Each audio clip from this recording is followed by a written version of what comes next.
Officials are investigating an incident at Reagan National Airport last week. I mean, how much longer is this going to happen?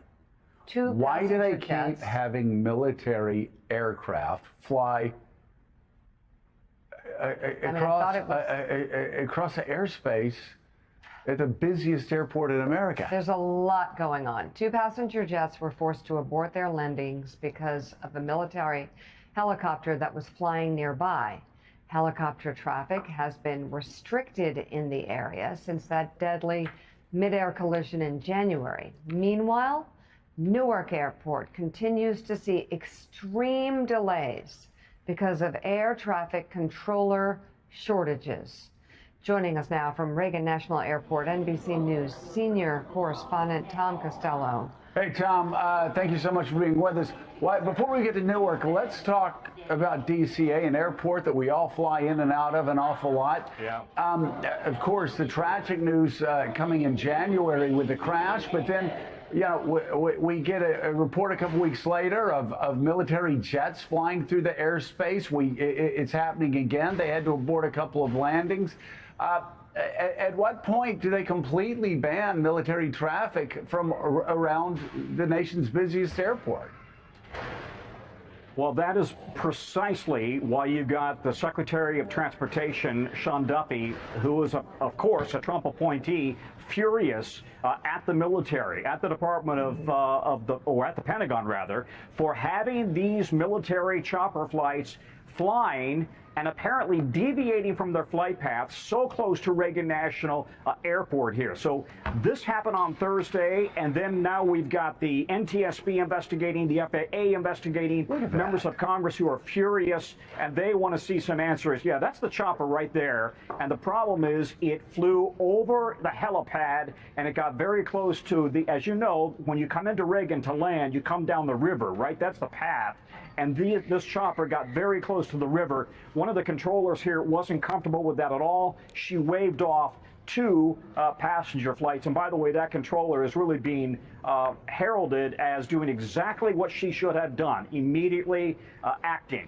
At the same time, let's talk about Newark. What a mess at Newark, one of the nation's busiest airports, a critical hub for United Airlines. We've had hundreds of flights canceled. In fact, I looked it up. Yesterday alone at Newark, we had 435 delays and 140 canceled flights. We've got United canceling permanently dozens of flights there. And if you think it's going to get better, I'm sorry, I got bad news for you. We are hearing this could be signs of a very bad summer travel season at airports nationwide. The meltdown at one of the nation's busiest airports, Newark, continues this morning, with hundreds of flights delayed or canceled over the weekend. Delayed by 2 hours, and then got here and then they cancelled it for the night. The FAA blames runway construction, equipment failures with both radios and radars going down last week, and controllers walking off the job. The delays have spread nationwide. A critical hub for United, the airline has now canceled 35 daily round-trip flights. CEO Scott Kirby writing, "We feel like there's no other choice in order to protect our customers."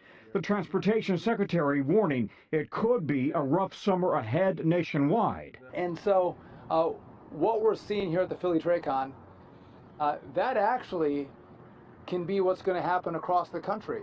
The issues at Newark come as air safety concerns in the nation's capital are once again in the spotlight after yet another incident at Reagan National, this time on Thursday when military helicopter Pat 23 appeared to deviate from its flight path. Proceed westbound now. Go on, Pat 23. Proceed westbound now. The Black Hawk with 2 pilots and a crew member was supposed to land at the Pentagon, very close to the river that passenger planes fly over before landing at Reagan. But when the Black Hawk deviated, the controller ordered 2 passenger jets to abort their landings and go around. Delta 1671 is on maintain 3000. Go around 3000. Going around 30,000, Delta 1671. In a statement, the Army says the confusion came when a Pentagon controller ordered the chopper to go around, overflying the Pentagon helipad. But it comes just 3 months after another Army chopper slammed into an American Eagle passenger plane, also at Reagan National, killing 67 people. The FAA has since limited helicopter flights around the airport to just police, medevac, and national security missions. This morning, the Army, the FAA, and NTSB are all investigating. Okay, so the Transportation Secretary and the FAA both insisting they believe air travel is safe. But about Newark, we've got a shortage nationwide of 3,000 to 3,500 air traffic controllers, as we've been reporting for years here. They're trying to staff up. It's not an easy fix. And in the meantime, they're using technology, guys, that is literally 50 years old in some cases. So the administration is about to roll out a big overhaul for ATC nationwide. It is not going to be a quick fix. This is a years-long process. It'll cost billions of dollars. So if you are flying into or out of Newark, don't expect a quick fix. It could be a very rough summer. And I had one controller tell me last week he doesn't think it's safe. Yeah, you know, which is horrifying. Tom, you know, post-COVID, I know we spoke with you a good bit. We all were concerned, and you could see it inside the airports. Pilot shortages, you know, planes being delayed because pilot shortages, flight attendant shortages, mechanic shortages. The one thing that we didn't talk about initially was air traffic controller shortages. But that again was something that I've heard you talk about for quite some time now. Isn't there a mandatory retirement age of like 56 or something? Would they consider moving that up to get more air traffic controllers back? Yeah, you named it. That's exactly the number. 56 is the mandatory retirement age. Listen, the union is not in favor of increasing or allowing people to retire later, because you can retire at 56 and get a full pension.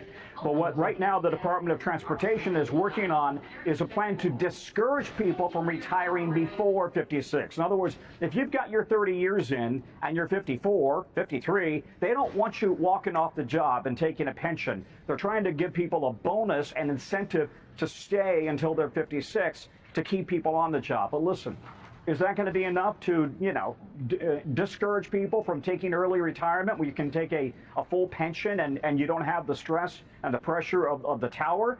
You know, I think a lot of people are skeptical about that. And right now, I don't see any talk in Congress about increasing the retirement age beyond 56. And Tom, what's the next step as it pertains to DCA, Reagan National? What do you expect to happen with Secretary of Transportation Duffy and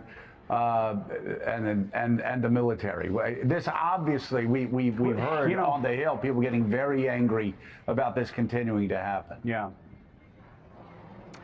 I would say the fact that this mid-air crash, of course, in January happened right here, right in the backyard of Congress. I can see Capitol Hill from where I'm standing. Congress uses this airport every day. The fact that it happened here really drove home the risks that they need to address, because Congress is now not about to stand for this any longer. And we've seen them discussing, you know, even banning more military flights. So the problem is, right there is Capitol Hill. Right there is the Pentagon, right? And you got to have flights, chopper flights going in and out of the Pentagon. But what Secretary Duffy has said is, we don't need generals taking a chopper because they don't want to get in an SUV or an Uber.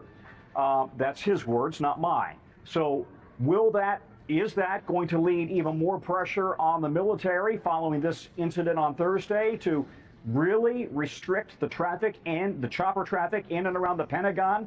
I think we'll have to see whether that builds. I will say one other note on this. You may recall we talked a lot about something called ADSB transmission, right? It's where the chopper is literally, or plane, is transmitting its real-time GPS precise location.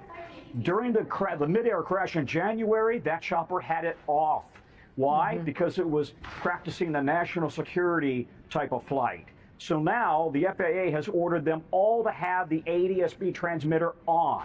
So as a result, this chopper did have ADSB transmission. It's called ADSB out. They were transmitting that on Thursday, but then they deviated from the flight path, and that's why this controller got so nervous and said, no. We're going to send these other passenger jets around. NBC's Tom Costello, thank you very much for your reporting this morning.